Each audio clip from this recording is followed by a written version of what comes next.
Good morning and welcome to America's Home Cooking. Today I'm making stuffed tilapia and we have to make a season mix, so let's go ahead and get the season mix done first. So I'll turn you down so you can actually see I'm putting everything in a bowl. You need 1 tablespoon of salt.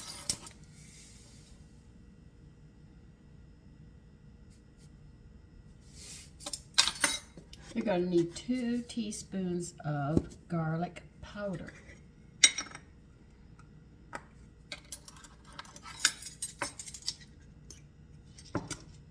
Gonna fit in.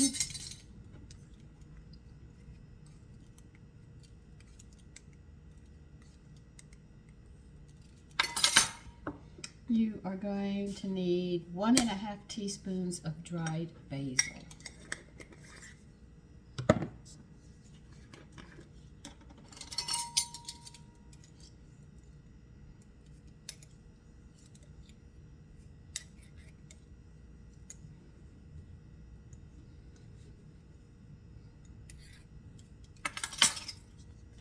You need 1.5 teaspoons of dried mustard. Where's my mustard? Onion, dried mustard.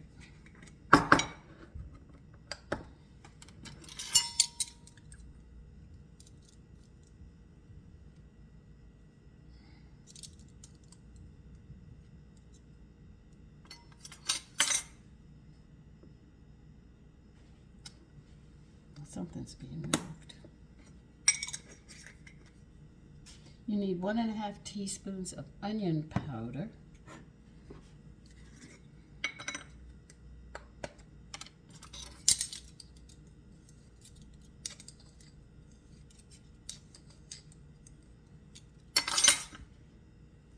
You need 1 teaspoon of cayenne.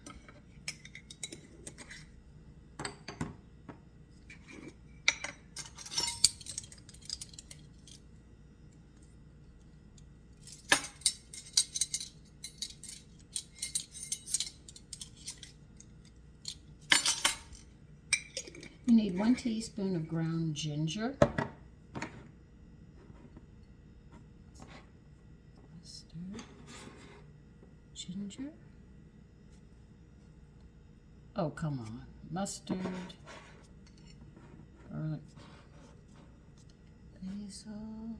Ginger.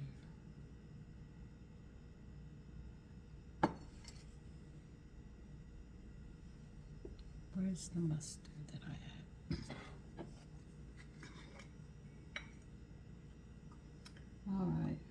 1 teaspoon ginger.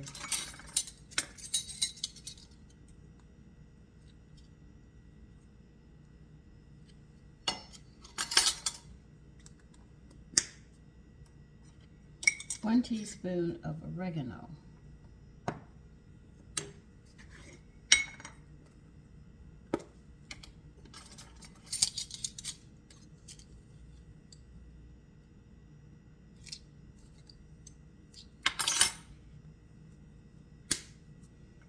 We'll get the black pepper in a minute. You need 3/4 of a teaspoon of thyme.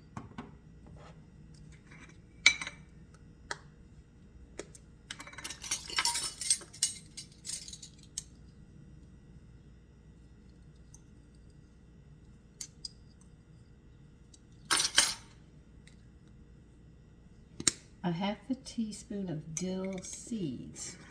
Did I get dill seeds? Got the wrong one. I'll be right back.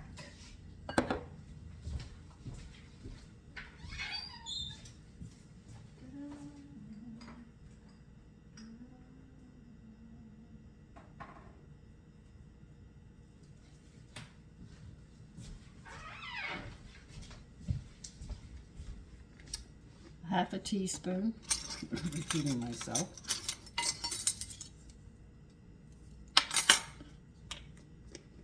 And a 1/2 teaspoon of white pepper.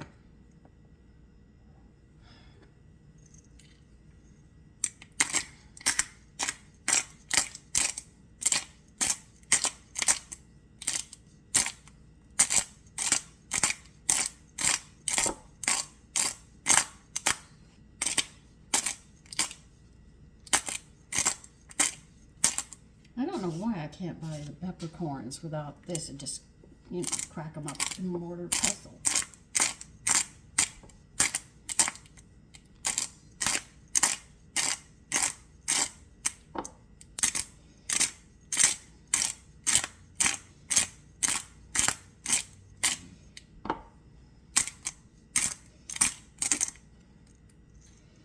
I think that's enough. Now on the black pepper, they want 3/4 of a teaspoon. I have to get my mortar and pestle for that.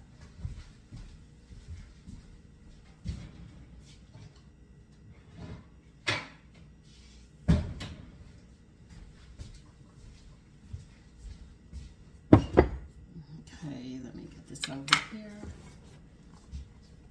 This here.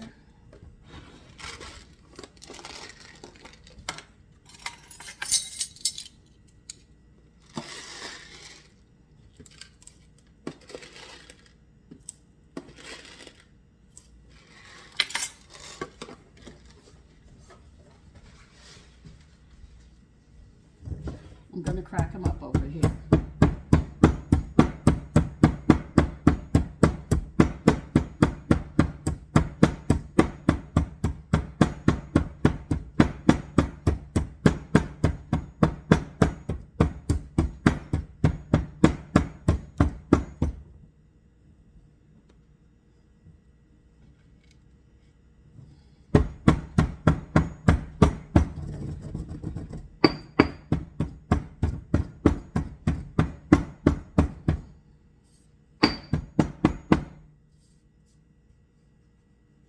Just making sure all the peppercorns are cracked.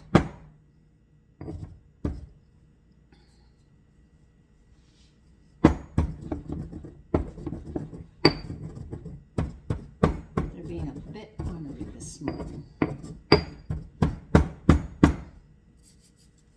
I got my taste buds back, which I'm happy about. Still having a little bit of trouble with my smell, but I'm getting it down. And this is what we're going to be using for this dish that I'm making. It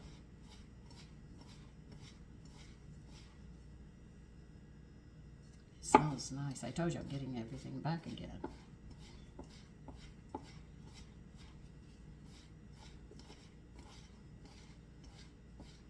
Okay, I have to get the rest of this stuff out, and I will be back. Okay. I have my fillets. I've rinsed them and patted them dry. Now they want you to get four fillets, but the fillets have to be anywhere from 6 to 8 ounces. Okay, that's the size that they want.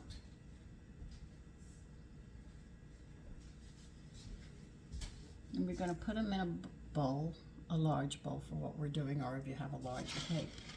You're going to have to lay them out for what we're going to do.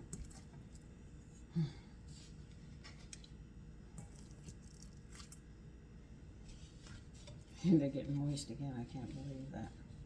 Now what you're going to do, we're going to leave them in this bowl, but they want you to take 2 teaspoons. I couldn't believe when they said that.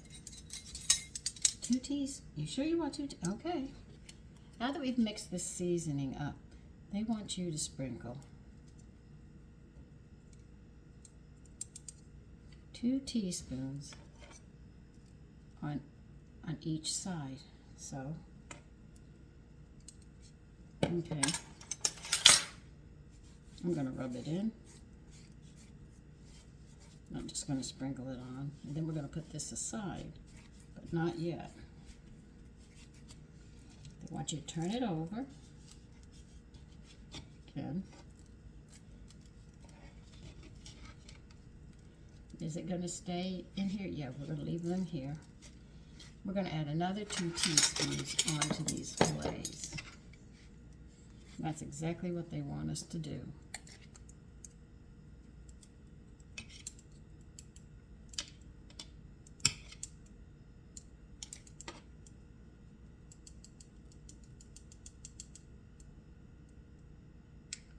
I overdid that one, didn't I?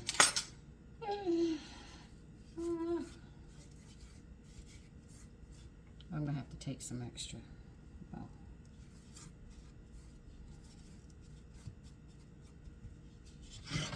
put it to the side and just leave it alone. That's what they're saying. We'll get to it after we finish everything else.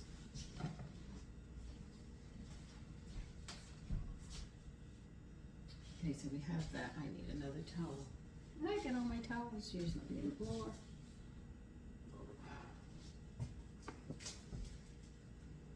We're gonna need a non-stick skillet over high heat. So you're gonna have to get some olive oil out. You're gonna need some onion, a green bell pepper, a red bell pepper, and a yellow bell pepper with celery. Now, I don't have a green bell pepper, but I have an orange, yellow, and red, so I'm going to use those instead.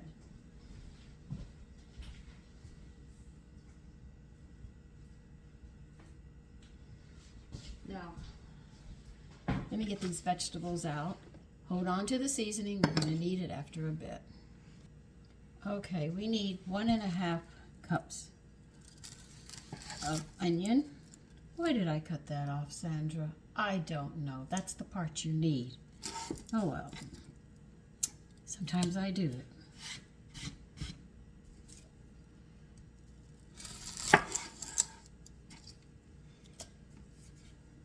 Yeah, I boo-booed on that. I cut the root part off, which I wanted to keep on. I'm not 100% yet, but I'm getting there.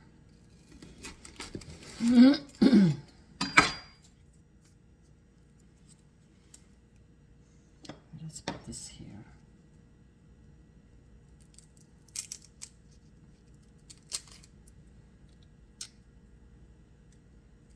No. You know, onions aren't as nice as they used to be. I don't know what they're doing to the food, but it's just so different from what I remember.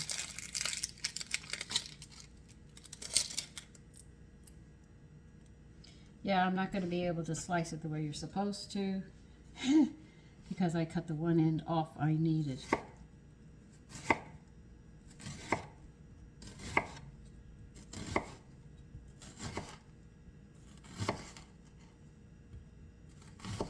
So my cuts are not going to be perfect. Well, that's all right.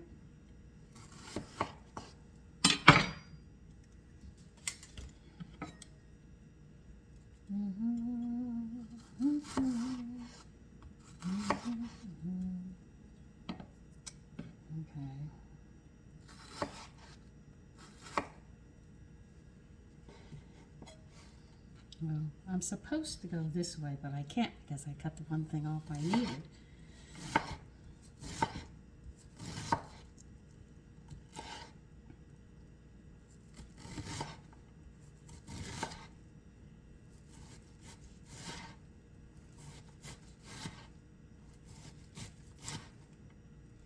Oh, they're talking about 1.5 cups, so that might just be one big onion.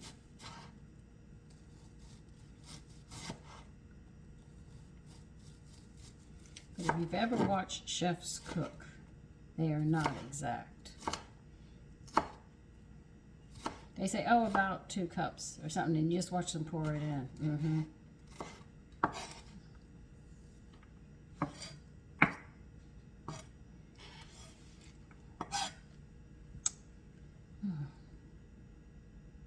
That looks about a cup.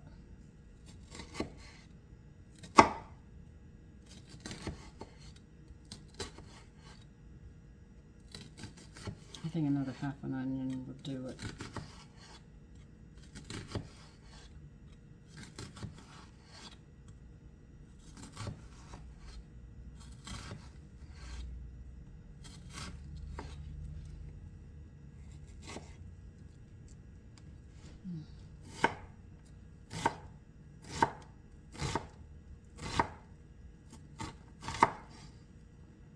I think that's pretty much 1.5 cups. If I need more, I'll get it right there. I don't think so. Now they want us. We've got a lot of chopping, but once we start this, it's going to move quickly, so don't worry about it, because we're actually going to bake this like you're not going to believe. All right, we need 1/2 cup of green bell pepper. We need 1/2 cup of red and 1/2 cup of yellow.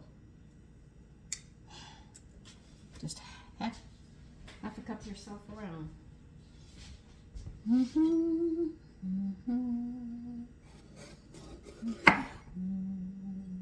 Oh, somebody was having a baby.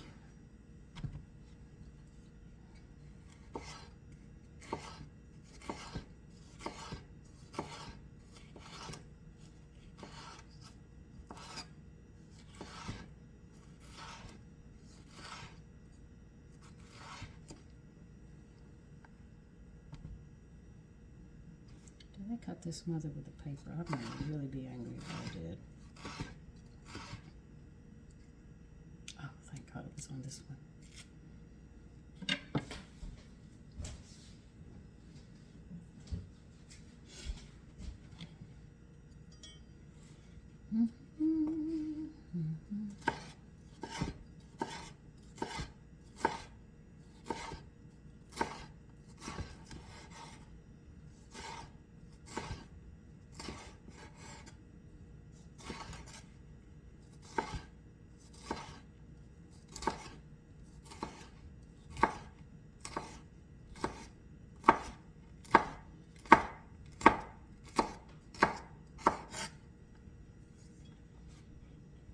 See, a lot of people are afraid of baking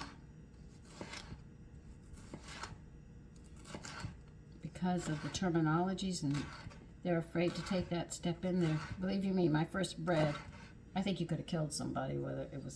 It was heavy.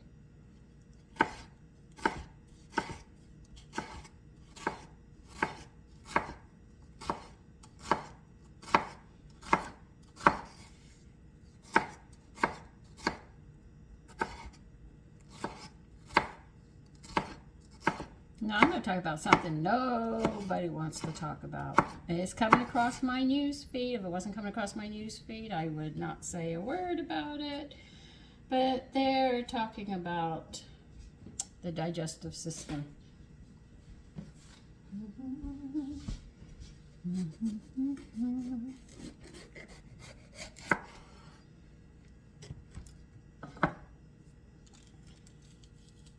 I have talked about it and about toxicity, but people don't understand it for some strange reason. If you eat, the food takes 5 hours to get out of your stomach. So if you eat at 6 a.m. in the morning, just hear me out. And then, or if you eat on the way to work, your body doesn't have time to get the food out before you start packing more on it, because some people eat at 11, or some people get up at 7 and eat, and some people don't eat at all. And they run to work, and while they're running to work, they're eating. They'll probably take a roll or something, stop off at a fast food, and you're racing to work to eat to get there. And you're eating in a very poor environment. But they say it takes 5 hours to get out of your stomach. Now, a lot of people don't know it, but there's parts in the intestines, starting with the mouth. B12 breaks down in the mouth and is absorbed under the veins that are underneath your tongue. So that's exactly where digestion starts. That's why you're told to emulsify your food. And they don't. And parents at one time did not like anger and stuff. You were going to eat. If you were angry or something, you did not eat. And so the food goes down in the stomach, and it's got 5 hours to work, and it's just starting to move it out of the stomach, and you start packing in lunchtime, time to eat. Now you eat, and you're probably rushed. You're not eating in the best frame of food, but you're hustling. Or you're doing a business deal while you're eating. That food has to break down, and it's going to take about 5 hours again. You notice how I keep on saying 5 hours? You're probably tired of hearing 5 hours. But it's true. That's just where it breaks down with the acids and stuff. Okay? It's real. You can't change it. This is it. So You get done by 1. You head home and you're eating by 5:30. Where does that food have time to break down and get into your body? And if you're tense or something, you know after work you're going to go have some drinks and go to the bar and do things like that. Are you getting where I'm coming from? The amount of food that you put in there has not had time to break down. And tell me, are you really hungry at lunch? Or do you eat it because you're accustomed to eating at that time? Think about it. Are you really hungry? So you go to bed, probably 5 hours after that. So we're talking about 10 o'clock you go to bed. The food is just leaving your stomach. Just leaving your stomach. Now, organs that break down the food and stuff are now going to sleep. And other organs are going to be picking up. So you wonder why you have digestive problems. And another thing is when you get up in the morning, do you pass the amount of food that you ate in the morning? Just think about it, did you? Bet you no. Now, we're going to talk about medications. Now, you know you have pockets in the colon. They teach that in school. I don't know if they teach it anymore, but anyway, it's like this, you know. And what happens is that you take medication and if the body doesn't take it in and put it into a tumor to protect itself, it's going to sit in the colon because a lot of people are basically constipated. So that sits there. Now, each organ has a section that works to draw whatever nutrients are there. So you take this medication or you take illegal drugs or stuff like that, you find out that these things are going to build up on your walls. And then through a lifetime of not eating properly or having indigestion problems or being angry when you eat and everything else, you notice things start to happen. One day, you find yourself sick, heading to the doctors. Men are notorious for this. They're not quick to go to the doctors in a hurry because they always have something to do. I've got to take care of my family. I've got to do this. I can't afford. So they just keep on going. And so what happens? Those sections with all the medicine or drugs and stuff that you took have built up in the colon in a section, and then an organ, as you take the drugs and stuff, slowly they're not getting their nutrients. And what happens when you don't eat? You don't eat for a long time. You know you won't survive. You know 3 days without water, you're in trouble. A week without any food. Well, they said now you can go 3 weeks. But the thing is that you will die. That's what these organs do. They die inside of you. And when they die, we need a cup of chopped celery now. When these organs die, or they are so starved that they're really, really weak, like an old person that's on monitors and everything, this is what happens.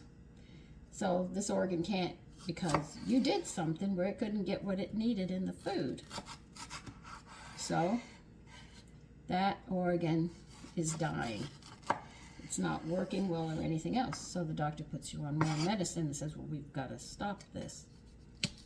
You know, so they put blockers up, which block nutrients from getting for it to even repair. Even if you went to start eating right, it's not going to be able to repair because the medication is blocking it. Isn't it lovely to know we're killing ourselves?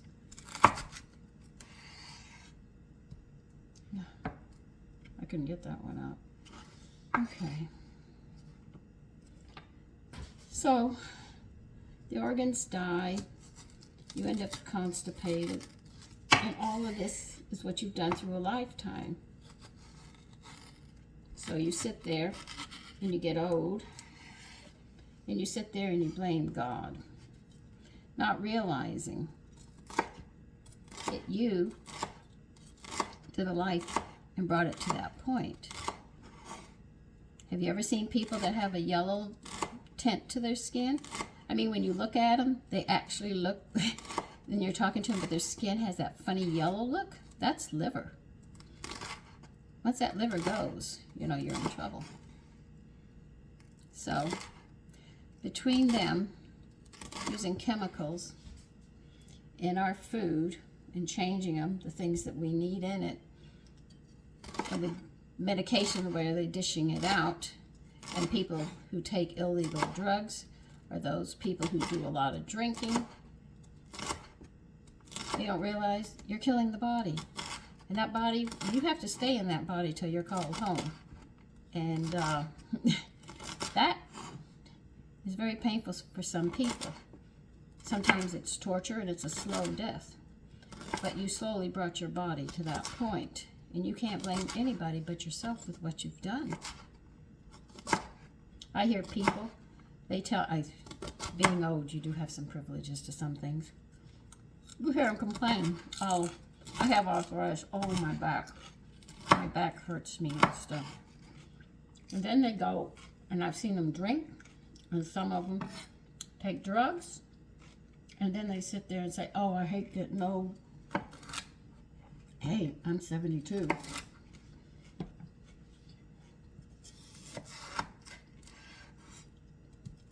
And you say, well, you never drank.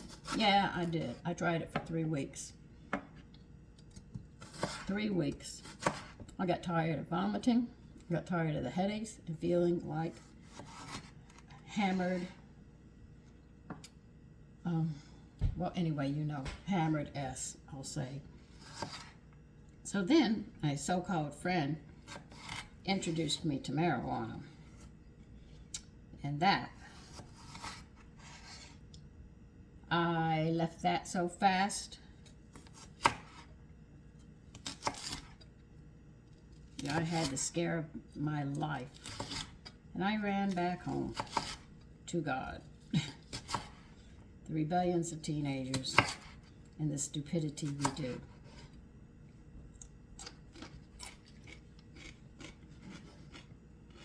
Life is much easier with all of that. Can nutrition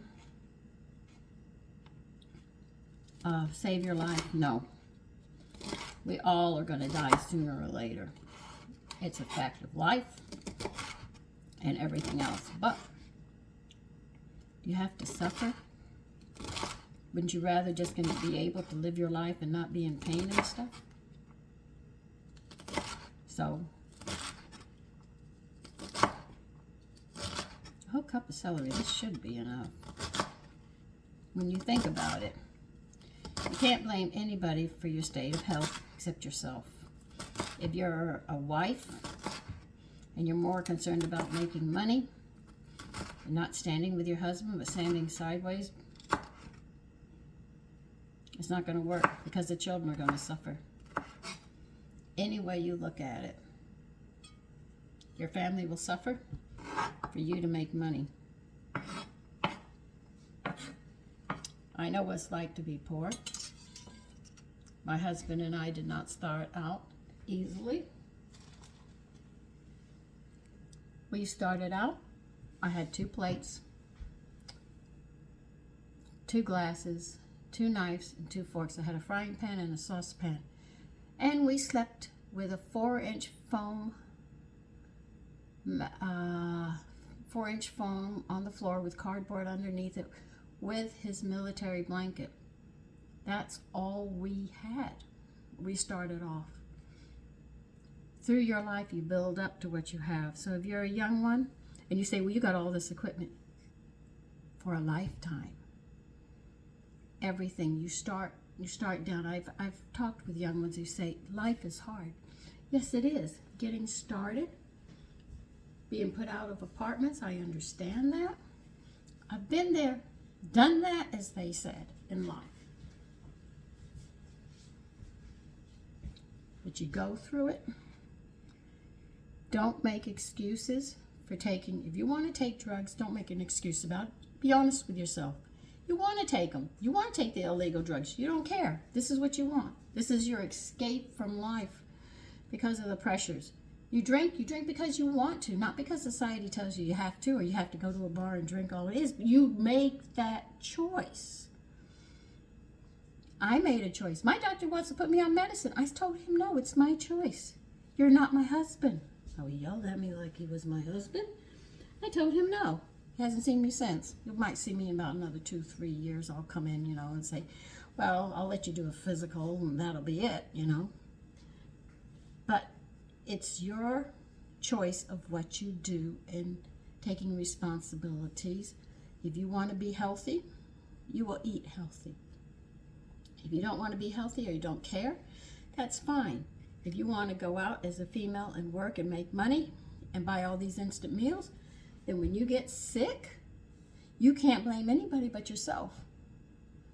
If your children aren't as pretty as they should be or as healthy as they should be, you can't look at anybody but the person who put the food in their mouth when they were carrying it. It all goes back to decisions that we make and what you want to do in life. Okay? And for the young ones, is it hard getting out on your own? Darn tootin', man. There were many a day I did not know. But my husband and I had one thing that we both agreed on. We didn't have to have the best of clothes. We didn't have the top of everything. But we were going to eat because we knew our health would dictate our lives. So we were very smart about that. And we were both on the same page on that. Some people consider money important. I don't consider money important, believe it or not. If I have to weigh my health or money, I'd rather have my health. But you say in society, then you need money to sit there and buy food. Yeah, society has done that to us, but we weren't that way before. But my top priority will always be for this body, this health. I have to care for it because until I'm called home, I'm responsible for it, and I'm not going to run it into the ground and then have to suffer at old age in a nursing home and having people take care of me. And nursing homes are no fun. I have seen in nursing homes what they do to the elderly, and they are not very nice to them. So you could say, you seem to be going in different directions. No, it all comes down to your decisions, if you want health or not, and what you're going to do with it. If you don't consider it important, that's fine. That's your choice. All right, they say in a heavy skillet, non-stick skillet. Don't you love the way they repeat that twice? Over high heat. And I have to put a tablespoon of olive oil in here. Well, I don't have a nose stick, like I said. I have a really large one, but I can't see using it for this one. So I'll use this one. Yeah, it should fit in here. Is anything else going to go in here?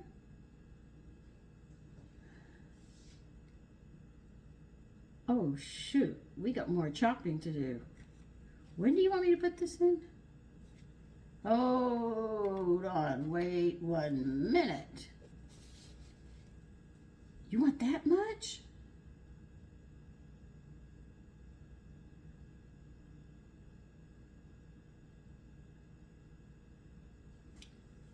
Okay. Not gonna believe they want 1 cup of chopped fire roasted elephant garlic. I do not have that, or just roasted regular garlic. But they want a whole cup. Dang. Scoot those over. Now we have to roast garlic. You know how to roast garlic, don't you? We're going to chop it, wrap it in foil, and get it in the oven. Let's see, what temperature do I want to use it at? I think it's 400 is what you roast it at. Oh, good. This is dry now.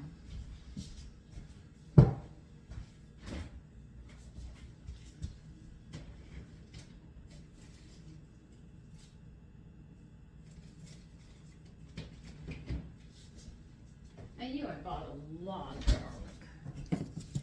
All right, to roast garlic, let me get my oven on. I'm going to put it on 400.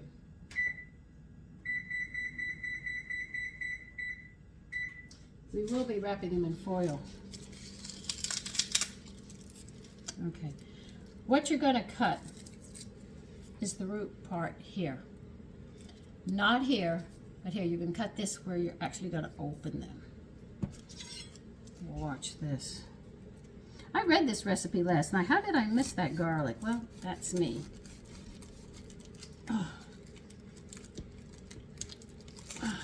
Well, I'm going to have some problems here. Why don't you want to go?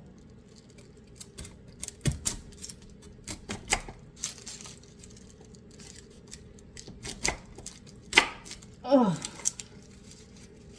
Okay. Don't worry.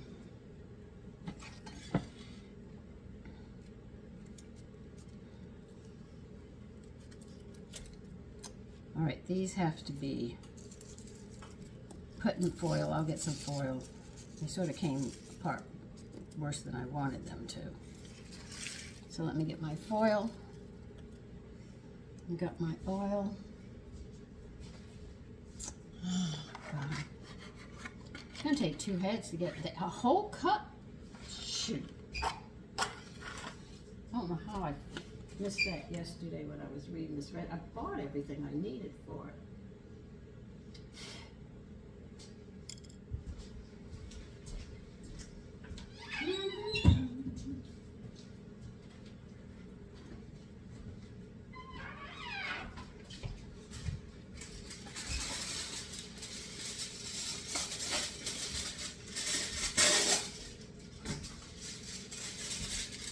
They usually stay together. Mine did not stay together. They don't want to stay together. That's okay. I'm still going to keep you together if you like it or not. Okay.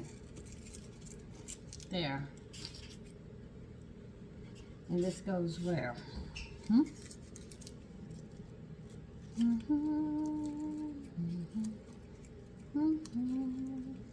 And this is a new one coming.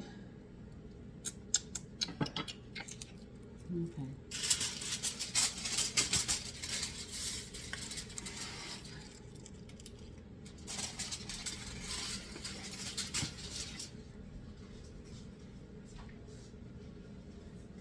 The only thing I forgot was that stick of garlic. All right, you're gonna put some olive oil on the right here, and then we're gonna pour some over.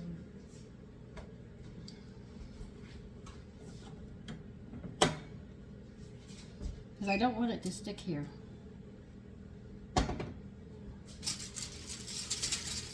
Then take this garlic, cut the side down.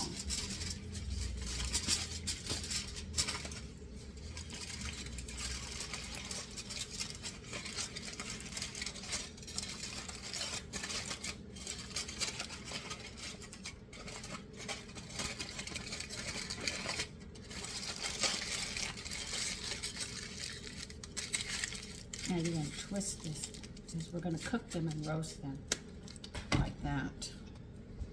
And the reason you cut from here is when they come out, you'll be able to squeeze from this end and they'll drop out, and then you'll have them.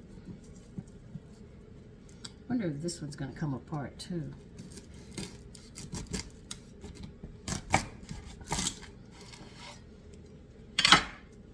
Now see, this one's staying together. It's been good.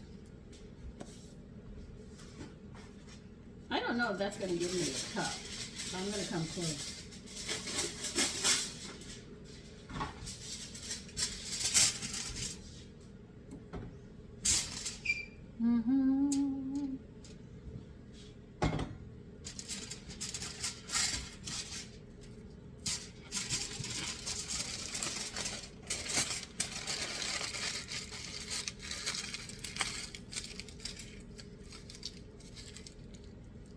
And see how you seal them nice?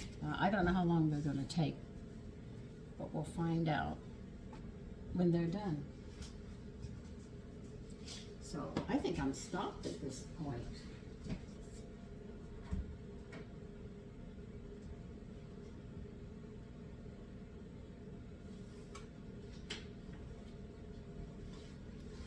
Oh, shoot, let me see where I'm at on this. Forgetting to tell the vegetable just being around. Yeah, reduce the heat. Yeah. All right. Then remove from heat. Okay, we can do that.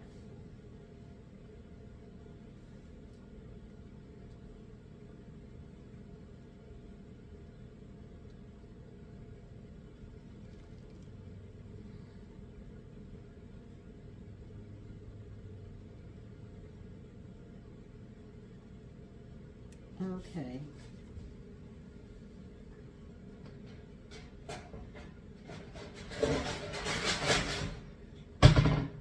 Okay, we're going to roast these. I'm going to stick them in now, but I'm doing it at 400 when it gets up there. If you can let me know. All right. We can do this part with the vegetables for now. We have to wait for that garlic. And we're also going to have to be chopping. Man, you're going to really put me through this. Where's the potatoes? Okay. I read this recipe 3 times, believe it or not.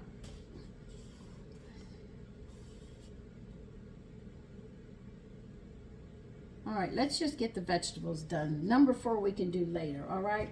At a heavy 8-inch nonstick, which I don't have, over high heat, you are going to add 1 tablespoon of olive oil. Let's get this, where did I put?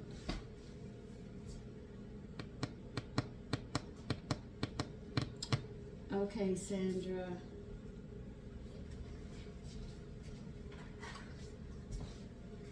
I lost my matches.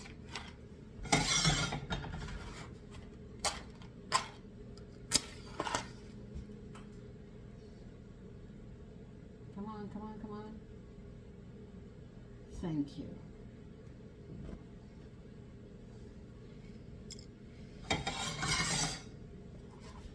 Let's say over high heat, add a tablespoon. Where did I put them?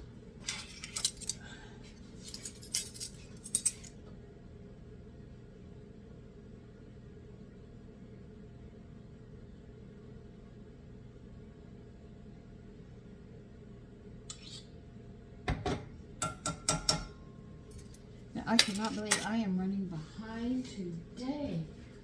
Shoot. All right, you got it. That person's celery.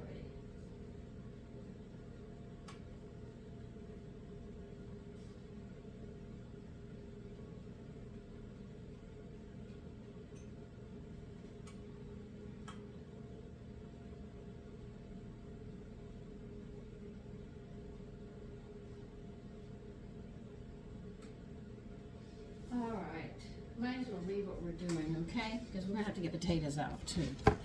So we've got a lot of things we've got to do today. What we're going to do in this 8-inch non-stick skillet over high heat, we're going to put the onions and all these bell peppers and celery that we chopped up, and we're going to cook them until the vegetables just begin to brown and stick to the pot. Now, that doesn't make any sense because you say it's a non-stick. It's not going to stick no matter what you say. Then we're going to turn the heat to medium-low, and we're going to add an extra teaspoon of olive oil. And we'll continue cooking the vegetables slowly like this. It gives them a sweet taste that is perfect for this dish. And it says stir well. Then we'll be adding seasoning. Just letting you know where we're at. So we'll get the vegetables over here. And get you over there so you can see what we're doing. Okay, let me get this off here.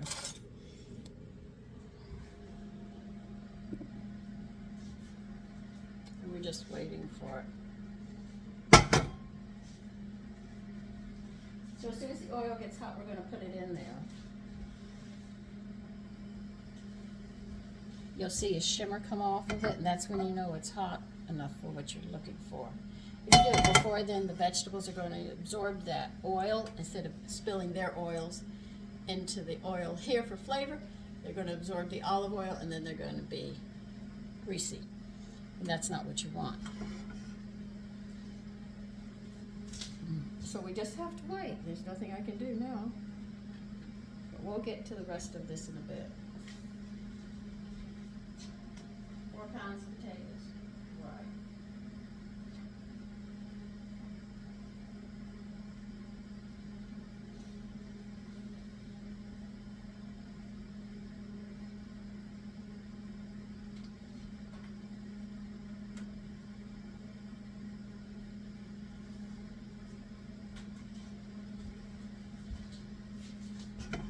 All right, you can see it.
He said to stir, make sure that they don't burn, but they will be sticking some.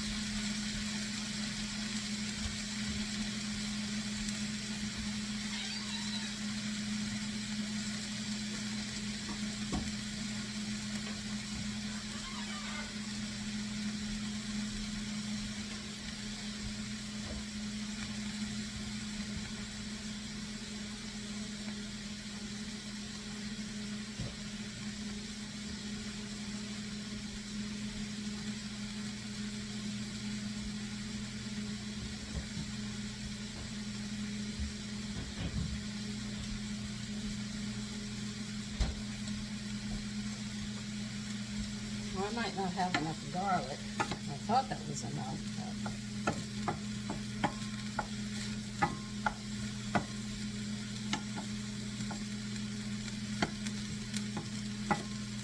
but he said it'll take about 8 minutes, but we'll find out in time.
sorry, I had to find my fish stock.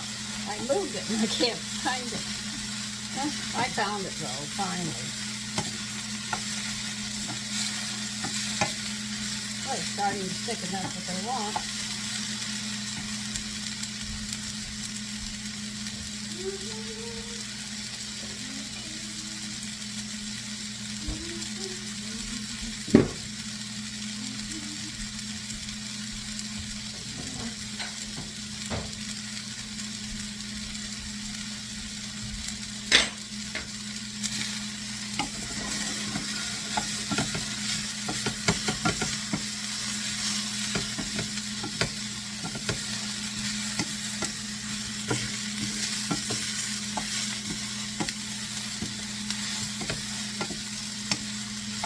I can't even put my cookbook where I can read. I have to run back and forth to get my cookbook because there's just not enough room in this kitchen. It's driving me crazy at times. Now let me see what they want me to do.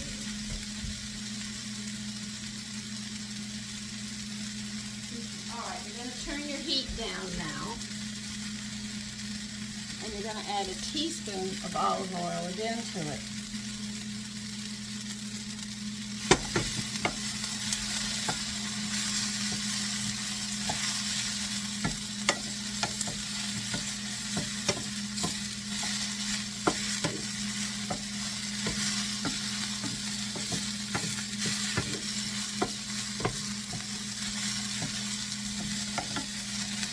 You turn it down to medium, so it takes a little bit longer.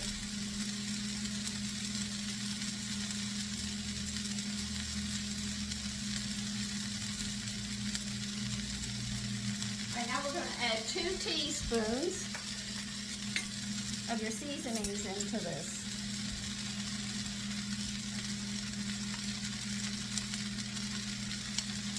And they say mix well.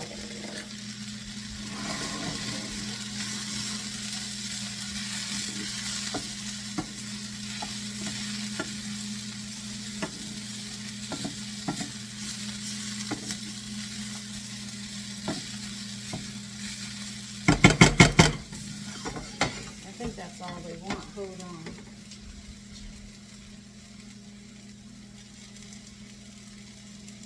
Okay, they want us to stir it and let it cook a little longer. Bring the flavors totally into this. And then we turn it off and put it to the side.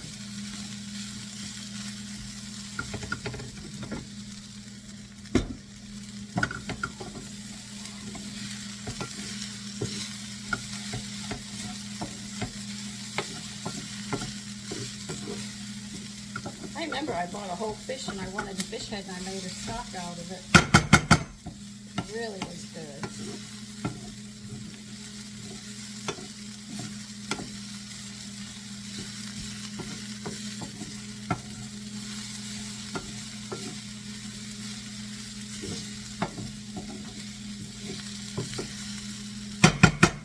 I haven't even fed my cultures yet. I'm going to do that too.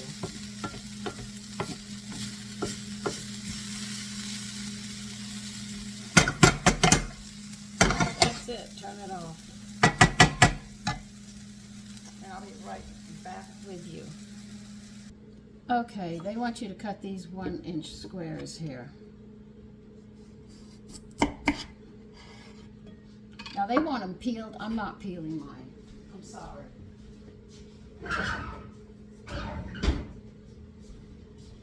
Now our squares are supposed to be about that big. Okay? So yeah, pull a ruler out. Use them. They're good. So they just, you know.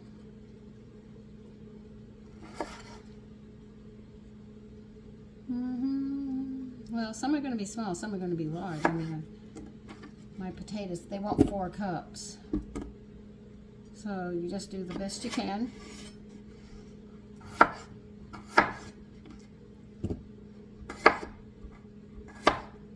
Just chunky is what they're really talking about. I did a whole bunch of them. I didn't know how many potatoes I was going to need.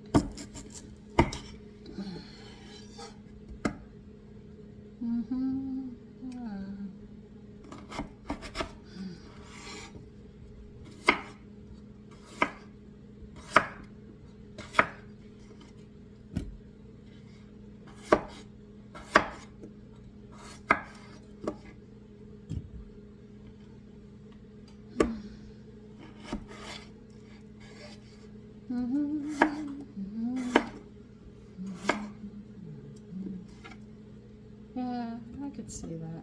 Okay. That's 1 cup. I mean 2 cups. I'm using a 2-cup measure, that's why I said 1 cup.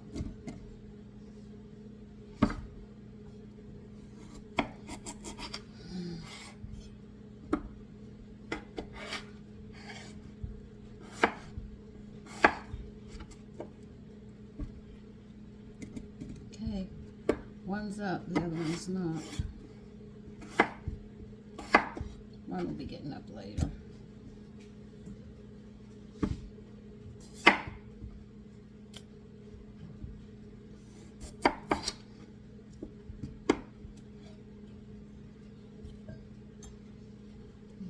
Get rid of that too.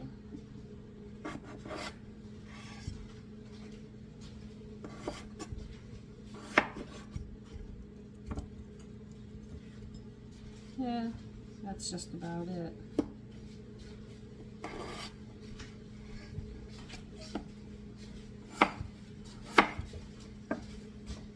Okay, we're going to be cooking these. But we can't do that right now because we have to wait for the garlic. Potatoes and it go together. But you need 4 cups of 1-inch cubes or basic. You're also going to need about 4 cups of chicken stock and some other stuff to go in there. But right now I'm going to have to pause you till the garlic's done, and then we'll take care of the garlic. Okay, the garlic's done. All you have to do is squeeze the skin and they come right out. See? Just like that. And then we're going to chop them, and they're hot. So be very, very careful.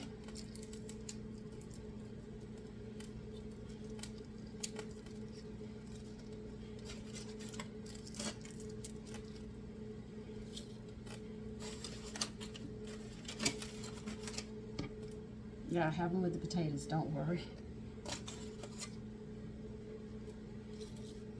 Now, in a saucepan, I want you to add a 1/2 cup of heavy cream and 1 tablespoon of butter and a teaspoon of butter. And we're going to be doing that in a bit.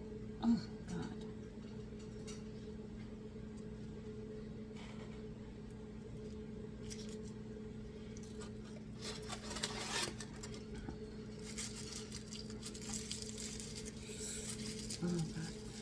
My girlfriend says, "Oh, Cindy, don't worry. You won't burn your fingers." I said, "No." I said, "Why do I feel my fingers are burning?"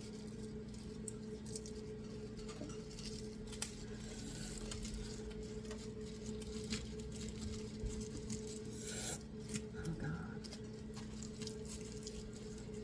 And they're roasted. Okay. So you got your heavy cream and butter in your saucepan. Okay, move your potatoes to the side.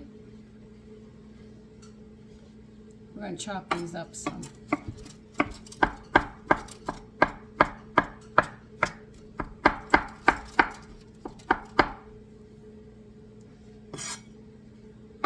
I don't know how long it was. I was doing other stuff, but if you're clocking me on this, you'll have a good idea how long you have to roast them.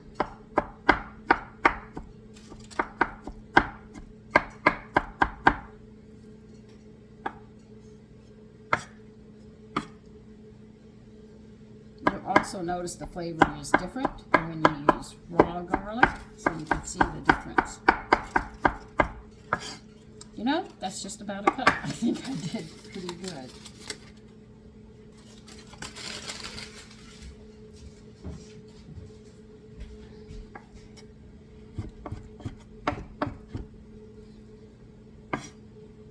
And the reason you put some oil on the foil is because the garlic that's cut is going to get quite hot, and that way you don't want them to stick.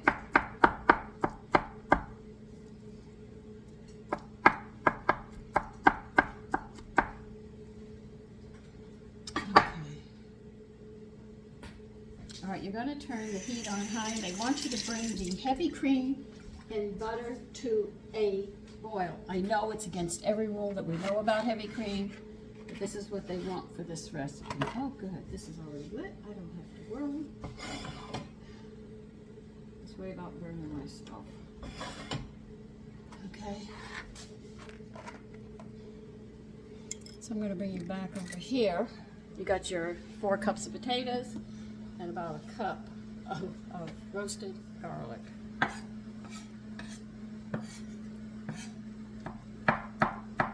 I have used elephant garlic, and it's very low in flavor. I mean, it's like a sweet garlic. So I have done that. All right, now once this comes to a boil, we're going to be doing more with it. But they want you to bring this to a boil. You are going to need 3 cups of fish stock. Where did I put it? Here it is.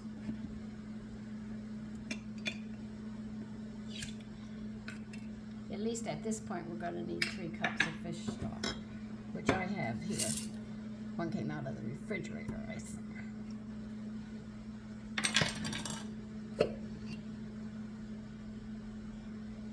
It still smells fishy.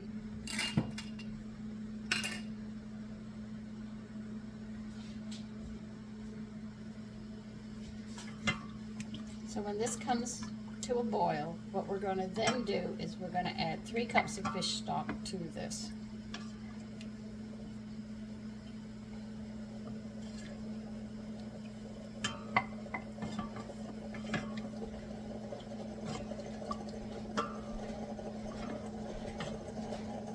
So you need this to come to a boil.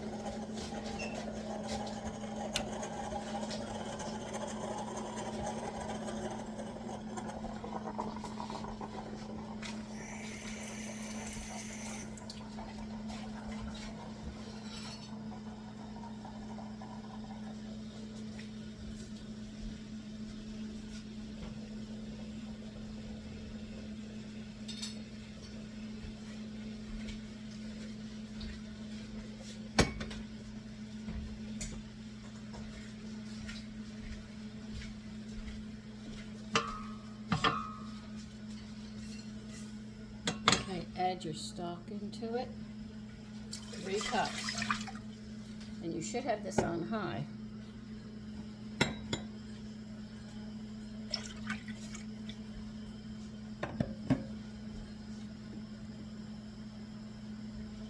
You add the potatoes.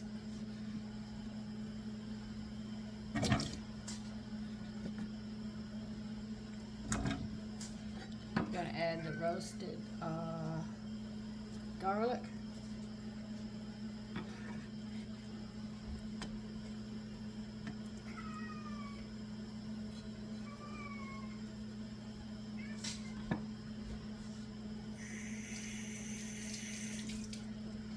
And you're going to add 1.5 teaspoons. I think it's 1.5 teaspoons. I told you I read it last night. I just checked and double checked. Yes.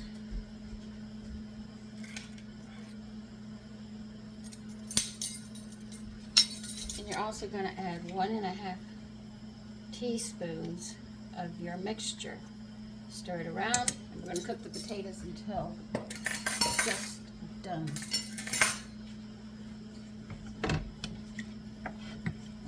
So we're going to bring this to a boil.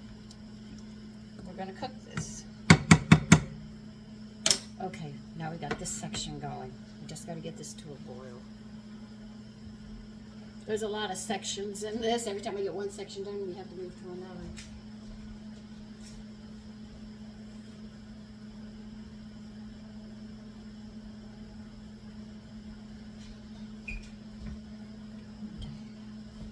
Okay. We're going to bring this to a boil. When you bring it to the boil, we're going to take the lid off. At least that's what they're saying.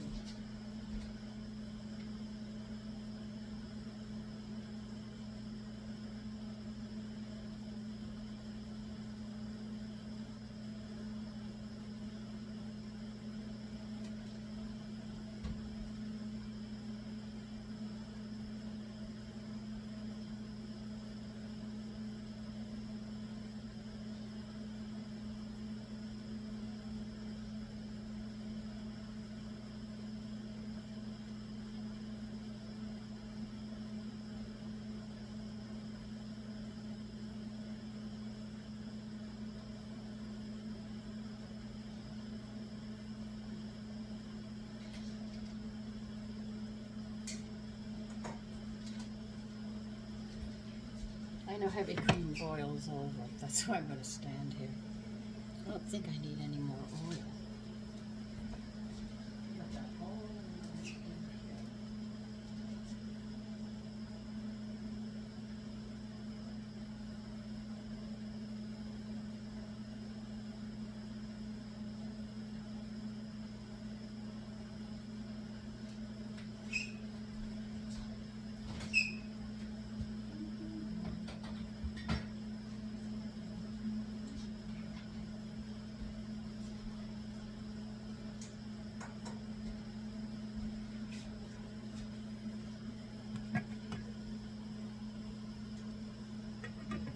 So you can see how spicy this is going to be. It's going to be very good.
No, I'm not giving you any of this. No, no, no, no, no. We're not going there.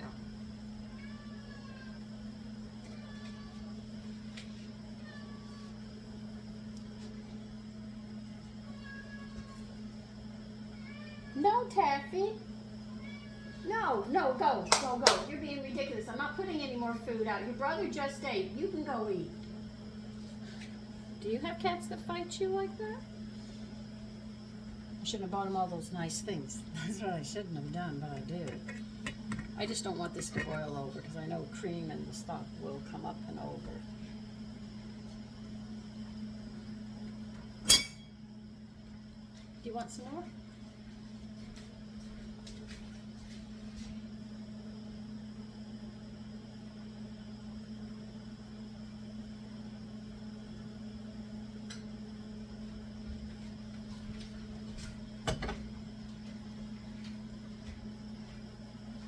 I did, yeah, that's right. I got stock in there. So I'm waiting like you. Well, anyway, listen. We're going to bring the potatoes to a boil.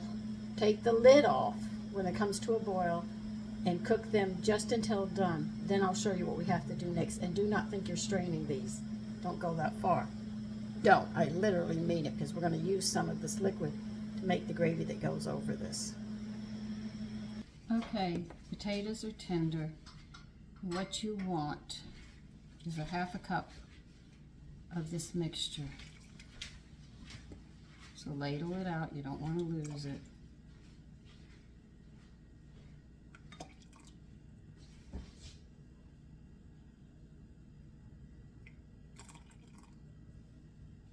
Okay.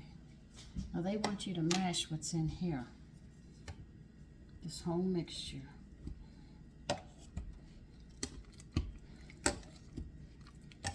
The only thing I did was I left my skins on.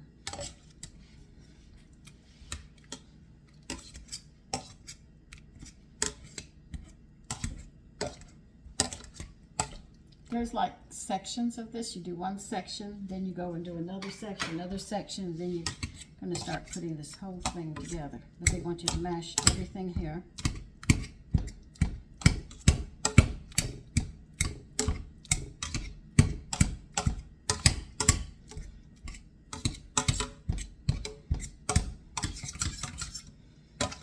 looks like, you know,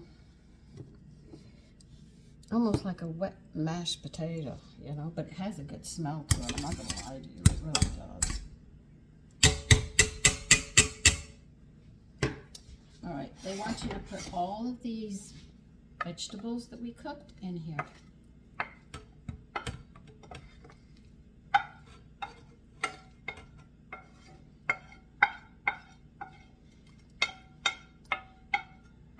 Do not put this in the sink because we need this pan for the sauce.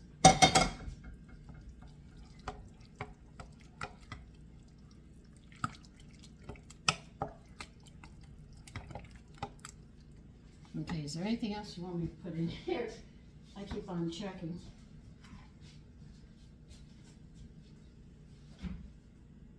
I took half a cup, yeah, mashed potatoes, we did that.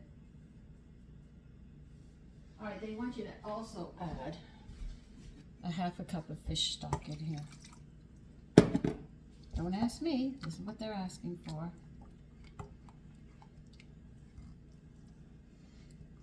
Okay, now what do you want me to do with this? I think we're going to put this on the side. I'm not sure yet.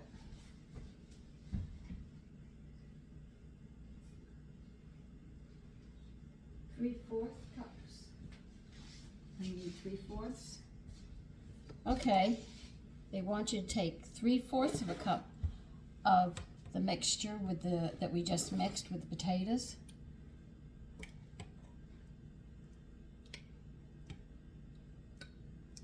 I'm trying to get 3/4 right now. Okay, we got 3/4 of that. This you're going to put on the side. You notice I'm telling you to put everything on the side. Put it on the side. I don't think I need that. We got this on the side. We have the seasonings, and this. I think we're just about ready to put the fish on.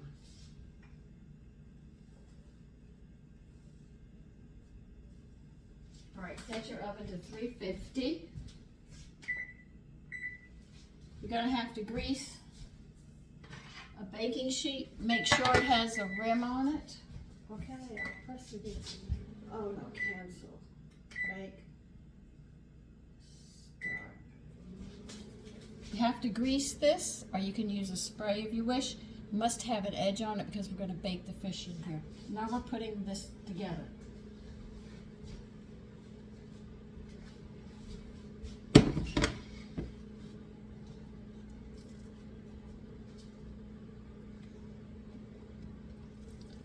I hope I have room. I better put them this way. I don't think they're going to go any other way. Let's go this way. Then we go this way. And then we go this way. This is the only way it's going to work.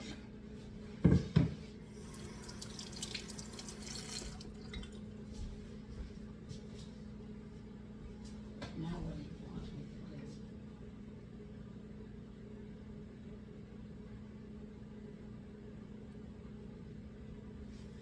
No, they don't want the fish there.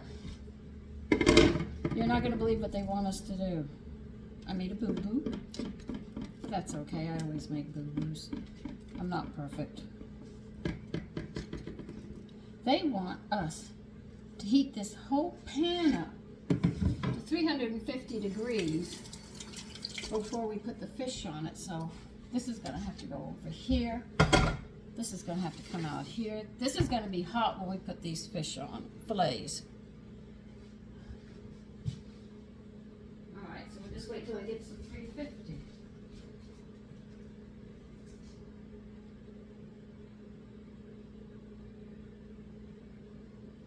I don't have spray, so I had to grease mine before I did it.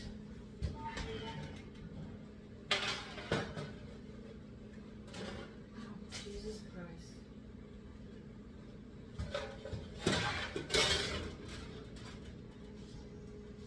Okay.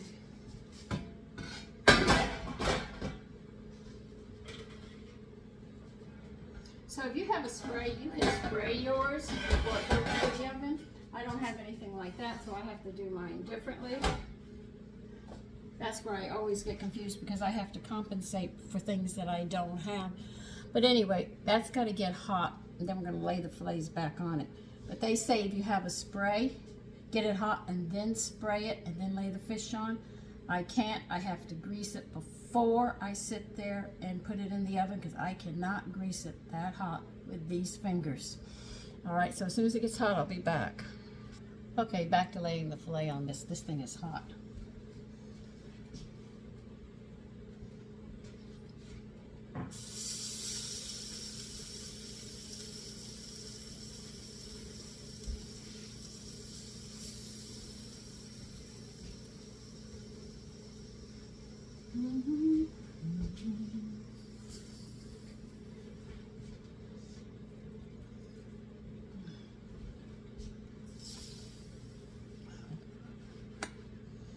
Now, we still have more to do, you know, just when I think I'm getting over this.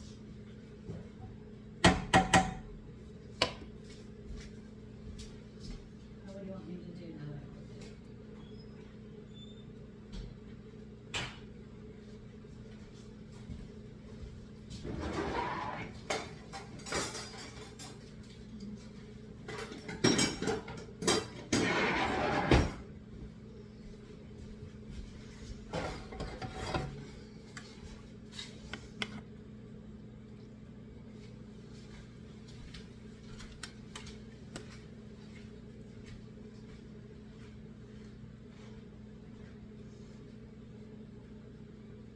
They want you to mound it on it. I guess it's a way of keeping it from drying out.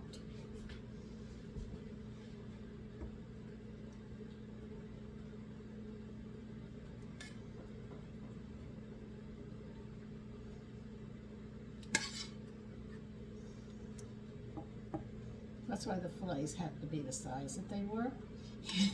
My fish man had to sit there and open 2 boxes. He said, I gotta see if I can have it. Okay? Okay, we got that. All right, we're gonna put these, I think, in the oven now.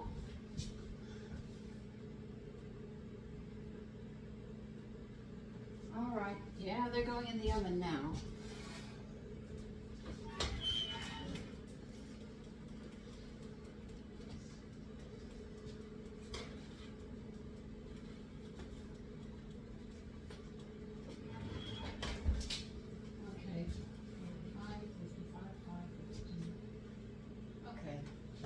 Talking about 20 minutes or until it might take a little longer if your oven isn't calibrated. Now we have to go back to make the sauce for this. So let me get my oven lit, my stove lit again.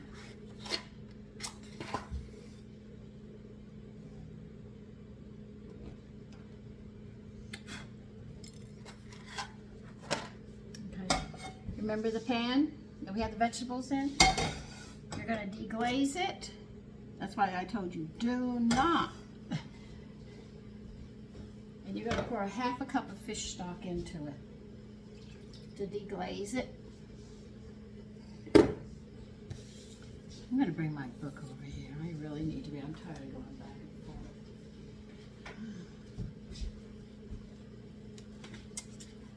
Now, Sandra.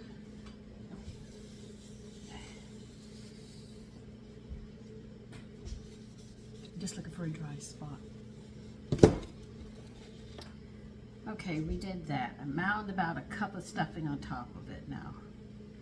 To deglaze, we're doing that right now. We've got the liquid in there, and the pan is hot.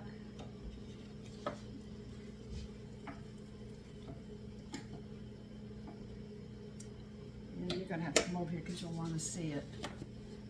Okay. Remember the little brown spots we had? That's what we're taking off right now. Let me pull you down, get you away from the light. This is called deglazing. You'll notice it just comes right up. That's what we're doing right now. And those little bits actually give you extra flavor that you're looking for.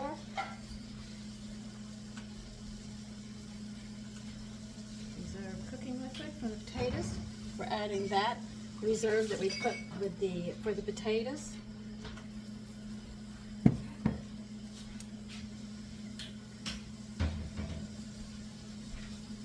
Liquid from the potatoes, the reserved potato mixture.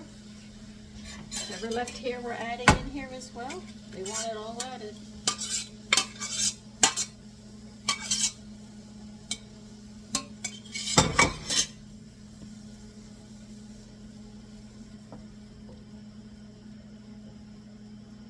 What else do you want me to add to it?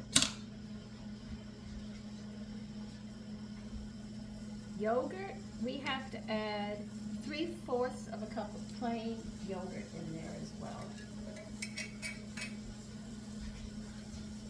Okay,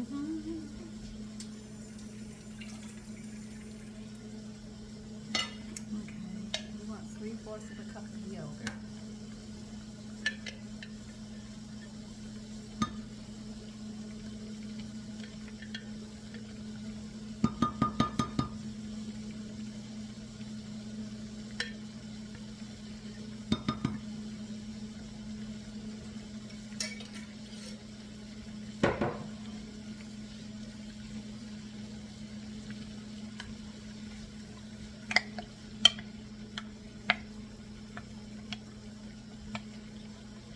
And they want the butter, sir.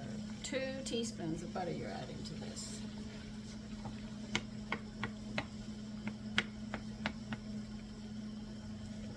He doesn't explain it very well, so I have to figure out what he wants. I can actually tell you this recipe is not ABC. That's why I read it so much before I even attempted to make this dish. This is supposed to be the sauce, and we have to let it do what it has to do.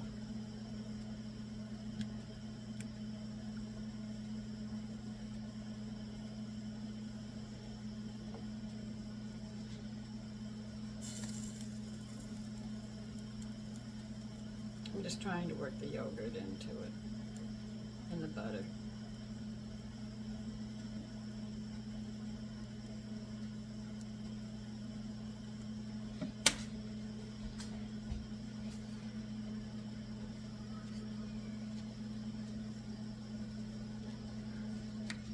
Oh God, I got the page right there. I tell you, I have more pages right here than I should.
Now, why did you want me to save that over there? I wonder why. When he says take from here, I think there was a miscommunication. Not quite written right.